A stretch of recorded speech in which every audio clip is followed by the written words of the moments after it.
তো আমি বাপ ধৈর্য হারা হয়ে গেছি, দেখতেছি আমার সন্তান আমার দিকে এক নজর তাকে না, আর সে আমার দিকে চাইতে পারে নাই। রাজনীতি করাটাই কি তার অপরাধ ছিল? যদি থাকে, বাংলাদেশে যদি এরকম আইন থাকে তাহলে সকলের রাজনীতি বন্ধ করে দেবে। 19 তারিখ দিবাগত রাত্র 3টা থেকে 3:30 এই সময় তার বাসায় বিভিন্ন শ্রেণীর পেশাজীবী চাকরিজীবী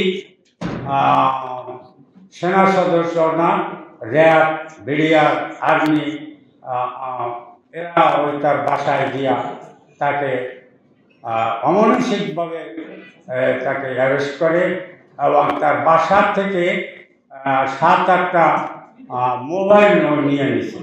পরে তার খোঁজের জন্য যখন র্যাব অফিসে যাওয়া হয়েছে, তখন যারা ডিউটিতে ছিল তারা বলছে আমাদের এখানে আসে নাই, আপনারা ডিবির কার্যালয়ে যান। ওখান থেকে ডিবির কার্যালয়ে গেছে, সেখানেও তার খোঁজ মেলে নেই।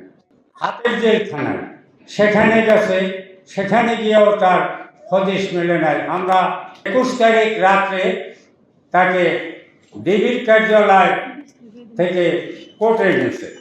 কোর্টে নেওয়ার পর ওখানে তারে 5 দিন রিমান্ড দিছে। 5 দিন রিমান্ডের পর গতকালকে তাকে কোর্টে উঠাইছে। উঠানোর কথা ছিল গতকালকের আগের দিনই রাত্রে, 5 দিন পূর্ণ হয় রাত 8টায়, কিন্তু ওই রাত্র দেখে উঠাই নেয় নাকি এটা জানি না, এটা আইনজ্ঞ দ্বারা তারা বলতে পারবে। পরের দিন যখন কোর্টে উঠাইছে, আমরা তীর্থের কাকে তাকে এনেছি, কখন তাকে কোর্টে উঠা। তো আমি বাপ ধৈর্য হারা হয়ে গেছি, দেখতেছি 4-5 জন পুলিশ ওরে 2 হাত ধরিয়া কোর্টে উঠাইতেছে, আনতেছে। আমি দৌড়াইয়া গিয়া ওই দরজার সামনে, কোর্টের দরজার সামনে গিয়া গায়ে হাত দিছি। আমার সন্তান আমার দিকে এক নজর তাকে না, আর সে আমার দিকে চাইতে পারে নাই। আমি সাংবাদিক, ইউটিউব, ফেসবুক আলা যারা ছিল, পুলিশ প্রশাসনের যে লোকজন ছিল, তাদেরকে ছড়াইয়া আমি আমার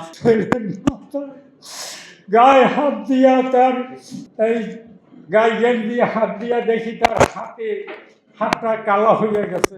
তার শরীরে স্পর্শ করার পরে স্পঞ্জের মতো অনুভব করতেছি।